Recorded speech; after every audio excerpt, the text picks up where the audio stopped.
We're going to go live now to NASCAR's press conference. This is Steve Phelps, president of NASCAR. Steve, can you give us some opening remarks, please? Thanks, Eric. Good afternoon, everyone. Appreciate your time on short notice. As Eric had said, we don't have a lot of answers at this moment, but did want to make sure we had a media availability to let you understand where we are today. And as more things come to light, we will, keep you informed as well.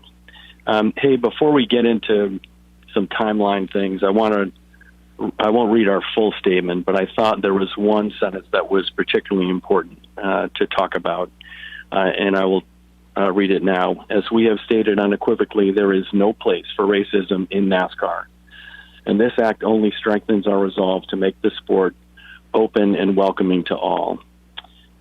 So before I open up to a few brief questions, want to summarize in a very short order what happened yesterday afternoon. So late yesterday afternoon, a crew member from the 43 team discovered a noose in the 43 garage stall, and that crew member informed NASCAR. NASCAR security got involved. I got a small group of senior leaders in the sport together, or at NASCAR together, to try to determine what next steps would be.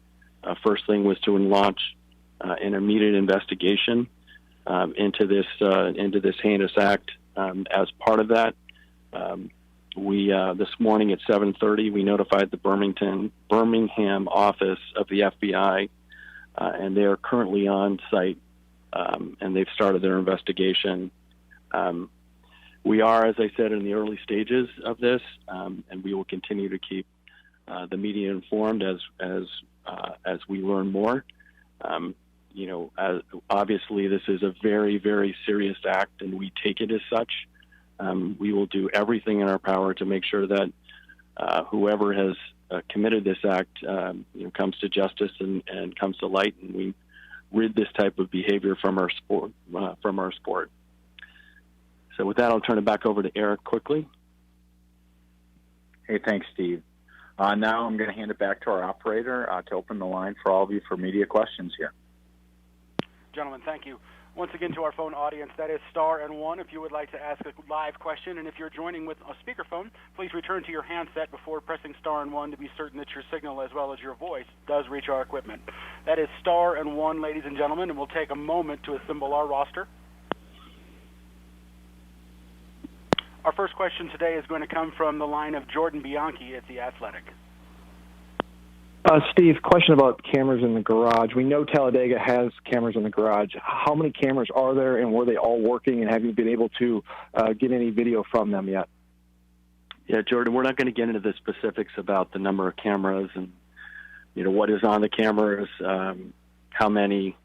We will collect all that information. It will be obviously part of what the FBI is looking at.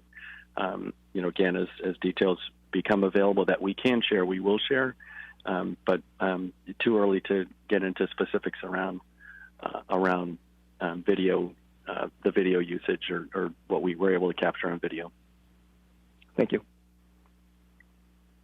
Thank you. Our next question will come from Jenna Fryer with the Associated Press. Hey, Steve, can you hear me? I can, Jenna. Hi.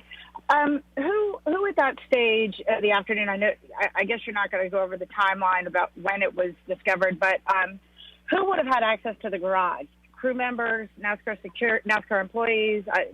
What does this include? Who had access to that garage stall? Yeah, Jenna, as you are aware, we have a very small number of people that are in the footprint, only essential personnel who is there. Obviously, we'll review the entire list with the FBI about who had access at that particular time. We also use something called compartmentalization. We'll look at who had, who was in that particular area, and we'll be able to narrow that down. But again, getting into the specifics about what the FBI is going to do, working with our security people, it's kind of too early to determine, and I don't have access to that information at this point. Could there have been any breaches And I can't say no for certain, but the security around getting into the footprint is significant. As I'm sure you guys are aware, we have limited just to essential personnel, and security is very tight getting in and out of the footprint. I can't speculate whether there would be a breach or not. Okay. Thanks, Steve. You're welcome, Jenna.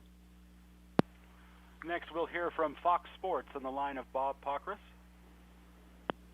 Yeah, Steve, can you confirm was the rope from the rope that you would pull down the garage door? I am not sure, Bob. I have no information on that. Okay, and how are you confident that you'll be able to figure out who did it, or do you feel like that you may never find out? Well, I would say this, Bob. We're going to use every effort we can to determine who has done this, whether it's a single person or multiple people. And I know that the director of the FBI has informed the Birmingham office to use all their resources to find it as well. So all the resources available to NASCAR, the FBI, the teams of all and drivers, and anyone who would have any access to this will have all said, "Hey, we want to make sure that we figure out who has done this vile act." Thank you. Next, we'll take a question from Dustin Long with NBC Sports. Thank you. Steve, a couple of things. Is there anything in particular, I know that there's putting the I stand with Bubba on the grass, other things that NASCAR or the competitors, the garage will do before today's event? And secondly, Steve, obviously there are various opinions out there on social media. There are those who would suggest that this is a staged event. And how would you address those individuals who believe that what has happened was a staged event? Well, listen, Dustin, I can't speak for those on social media who would say that this is a staged event. I would say that is something that personally offends me. This is a terrible, terrible act that has happened, and for those who would think that this is staged, I don't even know where to go with that, frankly. But with respect to your first part of the question around, around things that would happen, yes, there is a grass stencil that is being put in. Other things, I know the drivers are interested in trying to do something. I don't have full knowledge of exactly what's going to happen or the timing around that. But I think the drivers feel very strongly that they want to support, show their support of Bubba. He's a member of the NASCAR community. He's a member of the NASCAR family. And the outpouring of support over the last couple of weeks, from our drivers, from the industry as a whole, from the fans, has been phenomenal. So whatever happens is going to happen organically. It's going to happen. It'll be heartfelt, and I'm looking forward to whatever they come up with. Thank you. Our next question today will come from Liz Clark at the Washington Post. Yes, thanks, Steve, for being available. As I'm sure you know, Richard Petty has called for the immediate expulsion of whoever did this once that person is found, person or people. Can you say now with certainty that, assuming the person or people are found, that NASCAR will ban them from the sport for life? Unequivocally, Liz, they will be banned from this sport for life. There is no room for this at all, and we won't tolerate it, and they won't be here. I don't care who they are; they will not be here. I had the opportunity to speak with the King this morning. He and I met in person, and he is resolved in his team to figure out how we work together to get this solved and figure out who the person is who did this act. Thank you.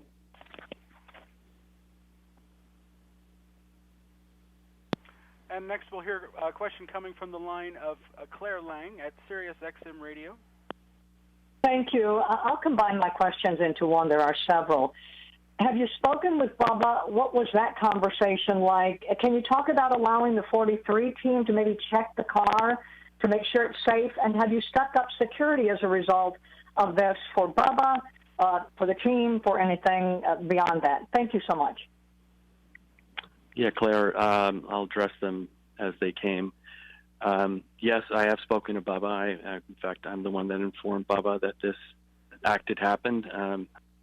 It was a difficult moment for Bubba. It was a difficult moment for me.